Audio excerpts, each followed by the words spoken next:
Assalamualaikum warahmatullahi wabarakatuh. Selamat datang di channel Adi Panji Gumilang. Salam Pancasila. Alhamdulillahirrabbilalamin. Pertama-tama marilah kita bersyukur kepada Allah Subhanahu wa taala yang senantiasa memberikan kita nikmat berupa kesehatan, keselamatan, sehingga pada kesempatan kali ini kita bisa melanjutkan pembahasan pembelajaran materi PPKN di semester yang ke. Nah, terlebih dahulu saya ingin mengajak kalian semuanya untuk mengucapkan syukur kepada Allah Subhanahu wa taala karena kita telah menyelesaikan pembelajaran di semester 3 kemarin dengan baik. Semoga pembelajaran PPKN di semester keempat ini bisa lebih baik, terutama kalian mendapatkan ilmu yang bermanfaat serta bisa kalian terapkan dalam kehidupan sehari-hari. Amin ya robbal alamin. Nah, baik anak-anak semuanya, jadi pembelajaran PPKN di semester keempat ini akan kita awali dengan membahas materi yang berjudul Dinamika Peran Indonesia dalam Perdamaian Dunia.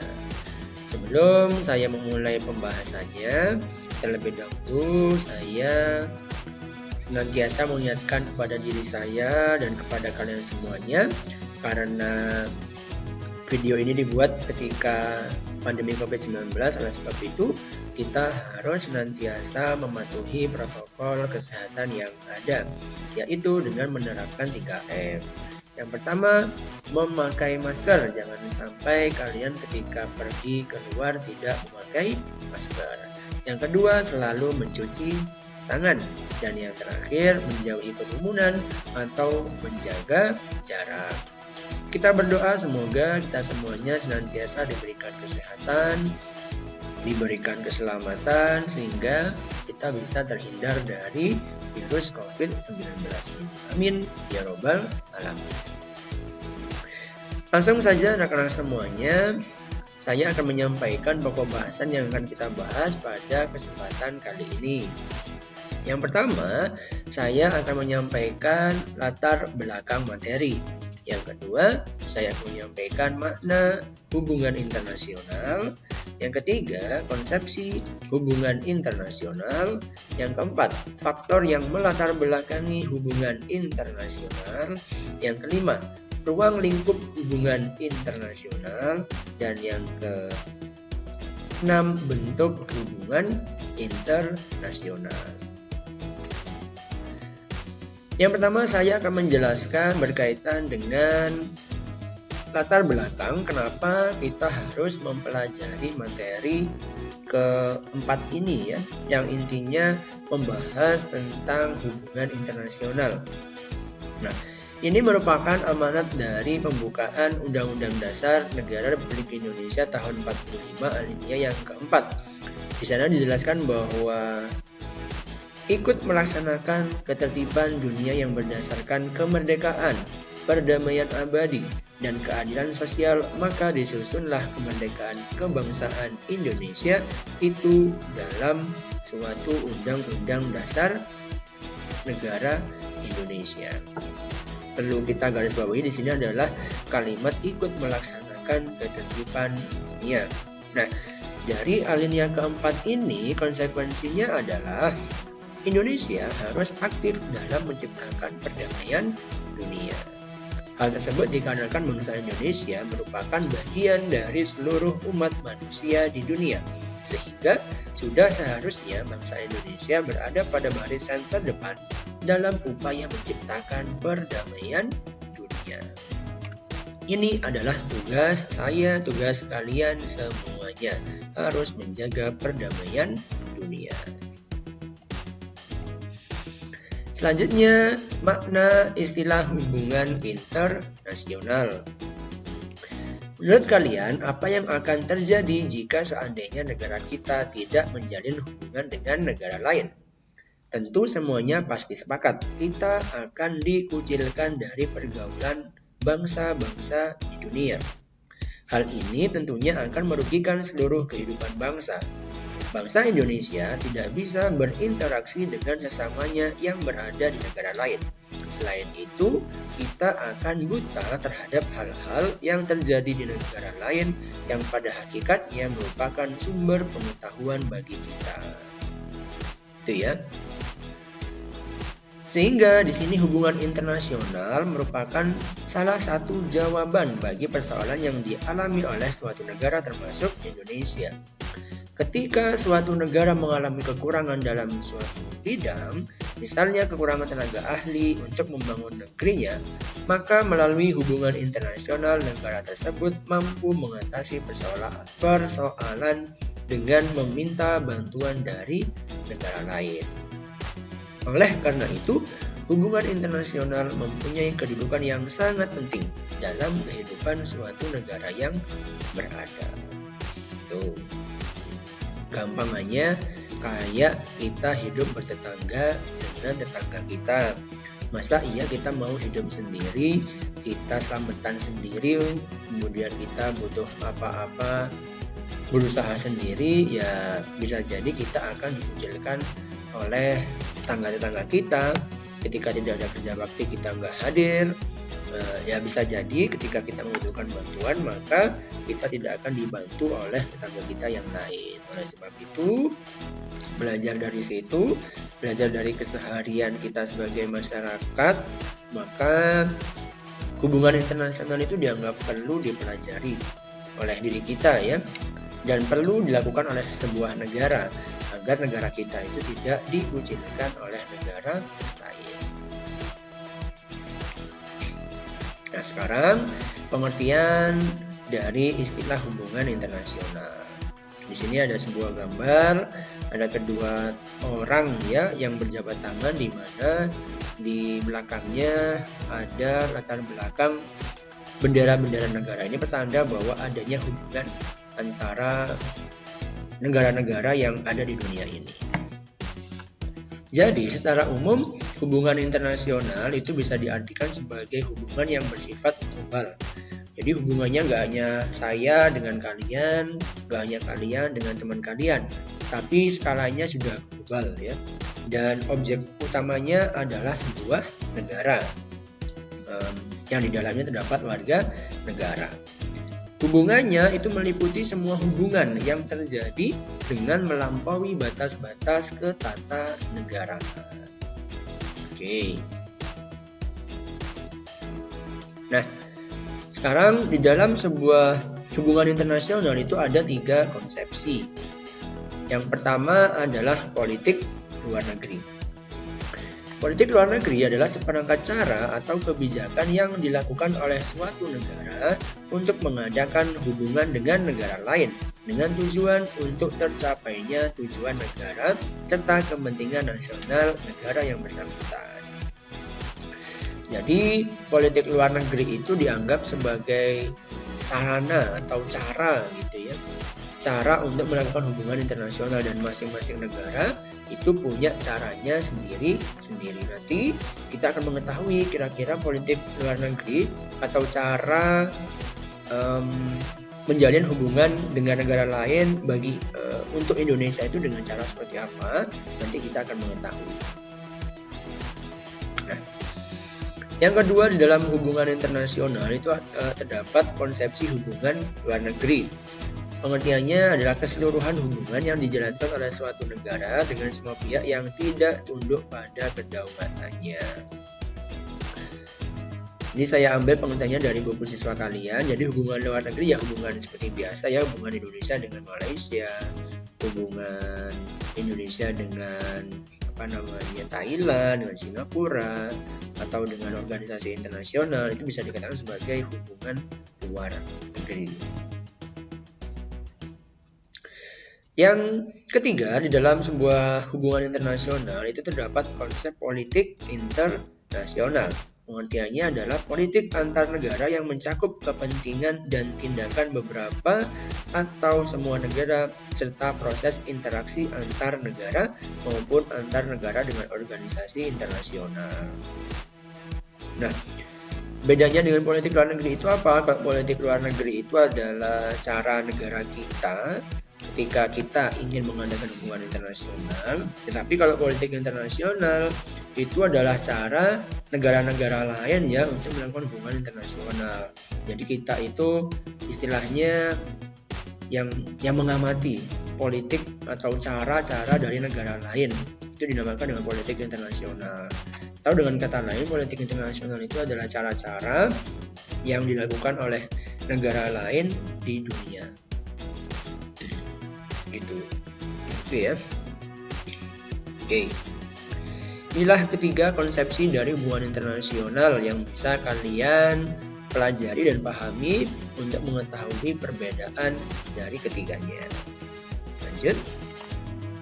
Nah, arti pentingnya hubungan internasional.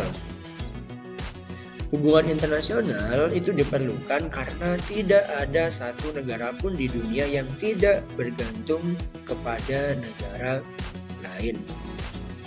Yang paling gampang mempelajari hubungan internasional itu sebenarnya dari diri kita sendiri. Kita kan hidup selain sebagai makhluk individu, kita juga makhluk sosial. Kita tidak bisa hidup sendiri, kita membutuhkan bantuan dari orang lain. Begitu pula dengan negara. Negara itu sebagai individu dari negara dan juga sebagai negara yang hidup dengan negara yang lain. Oleh sebab itu, suatu negara tidak bisa hidup sendiri. Biasanya bergantung juga dengan negara yang lain. Nah, hubungan internasional itu penting karena ada dua faktor. Yang pertama, faktor internal. Yang kedua, faktor eksternal. Faktor internalnya adanya kekhawatiran terancam kelangsungan hidupnya. Misalnya ketika suatu negara tidak bisa memenuhi kebutuhannya, maka bagaimana caranya agar kebutuhannya itu bisa terpenuhi?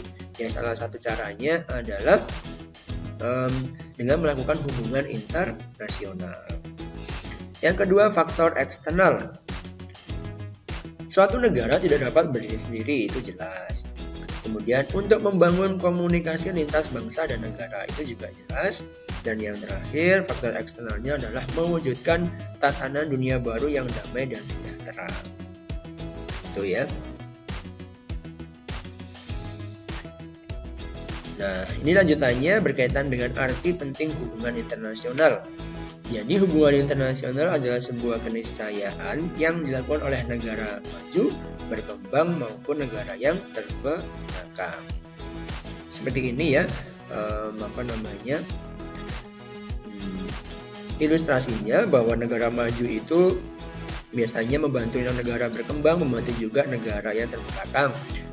Negara berkembang biasanya meminta bantuan kepada negara maju, biasanya membantu negara yang terbelakang. Kalau negara yang terbelakang biasanya meminta bantuan dari negara maju maupun negara yang berkembang. Mereka akan saling melakukan sebuah hubungan. Seperti ini ilustrasinya ya. Lanjut. Nah, sekarang yang kita bahas adalah ruang lingkup hubungan internasional. Jadi di dalam hubungan internasional itu ada apa saja? Yang pertama ada di bidang publik. Bidang publik ini umum ya, meliputi politik luar negeri, meliputi pertahanan dan keamanan, diplomasi, organisasi internasional, politik internasional, hukum internasional, kejahatan internasional, dan organisasi internasional. Sebenarnya sudah ya organisasi internasional. Yang kedua, privat. Ini meliputi ilmu pengetahuan dan kepariwisataan serta ekonomi dan moneter internasional, kebijakan keuangan internasional. Seperti itu ya, ini adalah ranah-ranah privat berkaitan dengan hubungan internasional. Oke. Nah, selanjutnya ada bentuk-bentuk hubungan internasional. Nah, ini sepertinya ada satu kotak yang belum saya kasih animasi ya, jadi muncul duluan. Jadi bentuk-bentuk hubungan internasional itu ada 3. Yang pertama adalah bilateral, yang kedua regional, dan yang ketiga multilateral. Kalau yang bilateral itu hubungan antara 2 negara. Jadi yang terlibat dalam hubungan bilateral itu hanya 2 negara. Contohnya kerjasama Indonesia dengan Jepang. Indonesia mengekspor berbagai sumber daya alam, sementara Jepang mengekspor mesin-mesin elektronik. Hubungan juga terlihat dari program pertukaran pelajar. Yang kedua, hubungan internasional yang berbentuk hubungan regional, di mana hubungan regional itu terjadi antara negara-negara di suatu kawasan. Jadi yang terlibat dalam hubungan regional hanya negara-negara yang terletak dalam satu kawasan, misalnya kawasan Asia Tenggara, yaitu ASEAN, dan Liga Arab. ASEAN adalah kerjasama yang saling terjalin di lingkup Asia Tenggara, sedangkan Liga Arab kerjasamanya di lingkup negara-negara Arab. Seperti itu.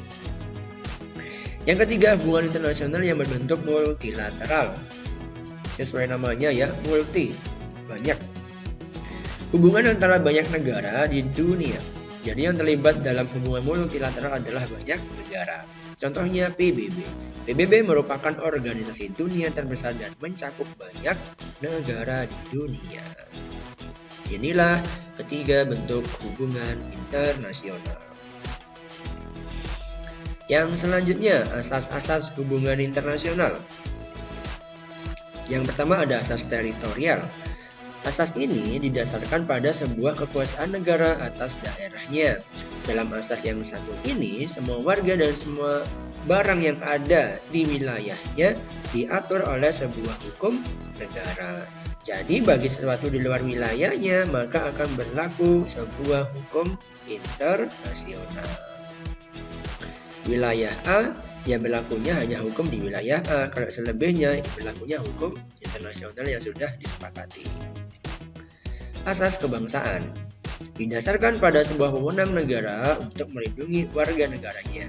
Dalam asas ini, sebuah hukum dari negaranya akan berlaku terhadap setiap warga negaranya dimanapun ia berada. Jadi, asas ini akan berlaku meskipun warga negaranya berada di wilayah asing atau di wilayah bukan wilayah negaranya. Asas kepentingan umum didasarkan pada sebuah wewenang negara untuk melindungi dan menganut suatu kepentingan dalam kehidupan bermasyarakat. Dalam asas ini, negara bisa menyesuaikan diri dengan semua keadaan dan sebuah peristiwa yang bersangkut paut dengan kepentingan umum. Jadi, asas ini hukumnya tidak terikat pada batas-batas wilayah suatu negara. Pokoknya, untuk kepentingan umum maka akan diusahakan.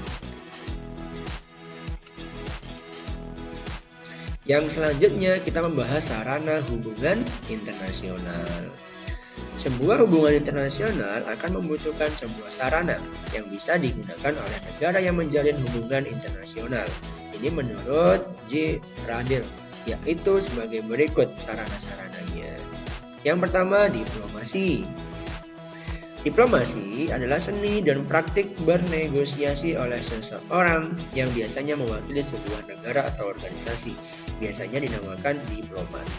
Kata diplomasi sendiri biasanya langsung terkait dengan diplomasi internasional yang biasanya mengurus berbagai hal seperti budaya, ekonomi, dan perdagangan. Propaganda.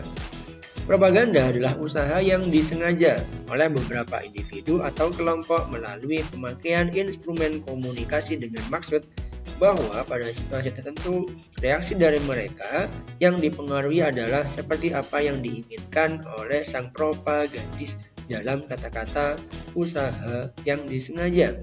Terletak kunci dari gagasan propaganda.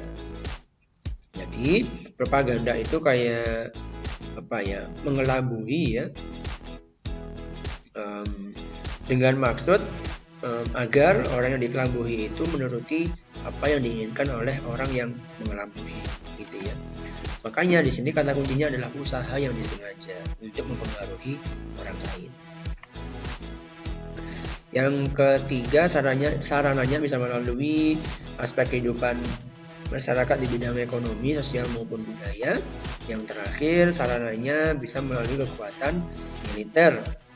Biasanya ini digunakan untuk unjuk kekuatan dalam latihan bersama agar dapat diperhitungkan negara lain. Nah, baik, sekarang saya akan membahas pentingnya hubungan internasional bagi Indonesia. Jadi, pembangunan hubungan internasional bangsa Indonesia itu ditujukan untuk peningkatan persahabatan dan kerjasama bilateral, regional, dan multilateral. melalui berbagai macam forum sesuai dengan kepentingan dan kemampuan nasional. Jadi penting ya hubungan internasional bagi Indonesia itu agar kerjasama baik antar Indonesia dengan negara lain di lingkup hubungan bilateral, kemudian di satu kawasan atau di lingkup regional dan di lingkup yang lebih luas yaitu multilateral itu bisa semakin meningkat yang pada akhirnya nanti akan memberikan dampak kepada Indonesia. Nah, selanjutnya bagaimana pola hubungan internasional Indonesia? Bangsa Indonesia dalam membina hubungan dengan negara lain menerapkan prinsip politik luar negeri yang bebas, aktif, dan diabdikan bagi kepentingan nasional, terutama kepentingan pembangunan di segala bidang, serta ikut melaksanakan ketertiban dunia yang berdasarkan kemerdekaan, perdamaian, abadi, dan keadilan sosial. Jadi pola hubungan internasional Indonesia itu diterapkan menggunakan prinsip politik luar negeri yang bebas aktif. Nah, politik luar negeri yang bebas aktif. Nah, ini adalah foto ya Presiden Soekarno yang menjadi salah satu tokoh pendiri dari gerakan non-blok yang merupakan perwujudan politik luar negeri yang bebas aktif. Jadi pada waktu itu dunia ini kan terbagi menjadi dua poros besar yaitu poros blok barat dan blok timur. Nah, Indonesia itu bersikap tidak memihak kepada salah satu blok tetapi mencetuskan sebuah gagasan atau ide dengan adanya gerakan non-blok, artinya tidak berpihak kepada blok barat maupun blok timur. Inilah perwujudan politik luar negeri bangsa Indonesia yang bebas aktif. Bebas menentukan pilihan dan aktif untuk mendorong perdamaian dunia. Nah, seperti yang saya sampaikan tadi bahwa Indonesia itu menerapkan konsep politik yang bebas aktif. Konsep politik bebas aktif itu dicetuskan oleh Insinyur Soekarno sebagai presiden dan Dr. Hans Muhammad Hatta sebagai wakil presiden pada tanggal 2 September 1948 di hadapan Badan Pekerja Komite Nasional Indonesia Pusat dalam sebuah pidato yang berbunyi, "Tetapi mestilah kita, bangsa Indonesia yang memperjuangkan kemerdekaan bangsa dan negara kita, hanya harus memilih antara pro-Rusia atau pro-Amerika. Apakah tak ada pendirian lain yang harus kita ambil dalam mengejar cita-cita kita?"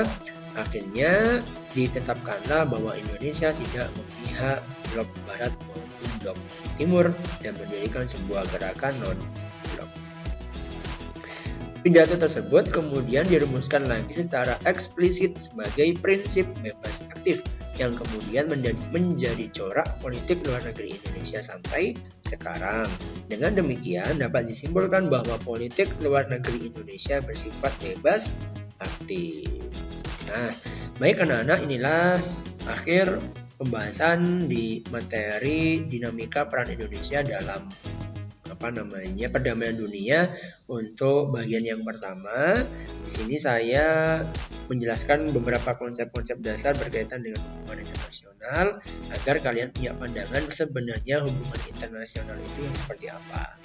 Intinya biar kalian mudah memahami bagaimana konsep hubungan internasional, anggap saja ya yang berhubungan itu adalah diri kalian sendiri, di mana kalian pada hakikatnya adalah makhluk individu dan makhluk sosial sehingga membutuhkan bantuan dari orang lain. Begitu pula dengan Indonesia atau dengan sebuah negara. Negara selain menjadi negara yang satu juga sebagai negara yang hidup dengan negara yang lain. Oleh sebab itu, suatu negara tidak bisa hidup sendiri, pasti membutuhkan bantuan dari negara yang lain. Sekian anak-anak penjelasan materi pada kesempatan kali ini, semoga ada manfaatnya. Silahkan kalian mengajukan pertanyaan apabila terdapat hal-hal yang belum kalian pahami, bisa kalian tanyakan melalui kolom komentar di video ini maupun melalui sosial media saya yang lain. Terima kasih. Assalamualaikum warahmatullahi wabarakatuh. Salam Pancasila.